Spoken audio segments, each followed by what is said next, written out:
or just design. I think really it comes down to the full 360-degree experience at Scape, which is design, the 24-hour care of a student as well when a student is living here, the full experience from arriving at Scape, having a home, a place to break out, communal, live your 24-hour day, but also an event cycle that goes on here as well. I think there's a 24-hour pastoral care here that doesn't compare to anywhere else and is completely unique, I believe.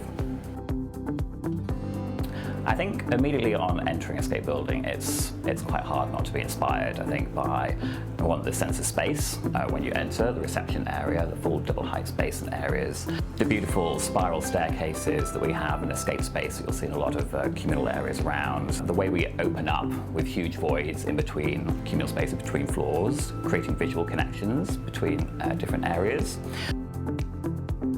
First, where we start is obviously the students. What are their needs? We need to anticipate before they know, before they get here, what they need. From that, we can then start to create a program and a list of kind of requirements, and then that starts to form a spatial program. And we start to lay that out almost as a diagram, particularly when it comes to the communal areas, spaces to study, spaces to break out, spaces to entertain, cinema spaces. Then we start to create a functional flow, or look at the functional flow between those spaces and how they interconnect. For us, that's where it really begins, is starting with user focus, which then turns into what we have here, the ecosystem. Natural light and colour plays a big part in Scape spaces, which is a must. You'll see there's a total lack of partitions in between our spaces. That allows the study areas to overlap with the lounge areas, likewise with the dining spaces, they also overlap. This creates more of a social infrastructure, if you like, in an ecosystem within a building where students can meet and greet, create those chance encounters as well by breaking down those divisions, I think, which is what's important to a Scape space and what makes it exciting. The walls are canvases for change.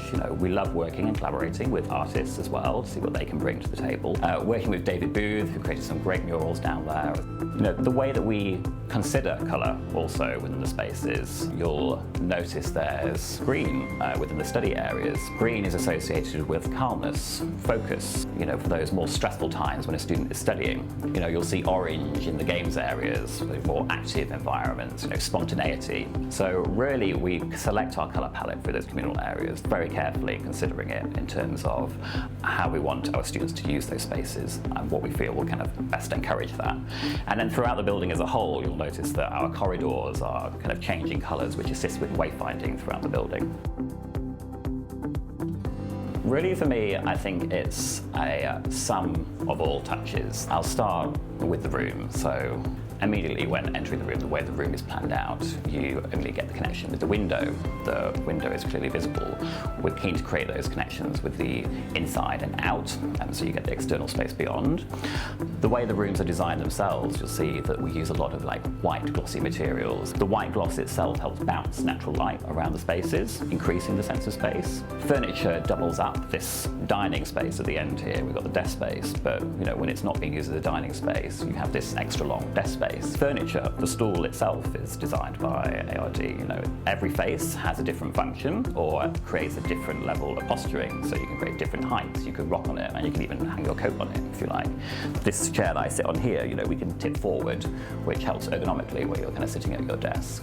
Every inch of space is really considered in terms of storage and what we have. So under the bed, you need a place for your luggage to store those larger items, your wardrobe for your clothes, shelves for your books. The lighting in here is really considered as well in terms of you have this ambient kind of uplight helmet, where you don't want the kind of full-on downlights in here. It's much softer, much cleaner as a place to really escape the city when you come into your room. Really that it's their home and that they can take ownership of it. When you get to your room, you want to be potentially a place of rest, so that's why we remove all the clutter to make sure that this is a peaceful space to retreat to. entering the kind of ground floor reception, there's almost always a great energy there through the reds that we have through there, through the colour, the height, the way that you can turn your head and there is something around every corner and you always see somebody. There's always a smile behind reception as well there. The screens that really light up that space, how there's always artwork on the walls and it's always changing and there's always something else happening down there, I think, which is a great space to be. We've got you covered. These spaces are nothing without the students that we designed for. This is their space, and I think really it's invite you to come join and take part and be part of the community that's being built here.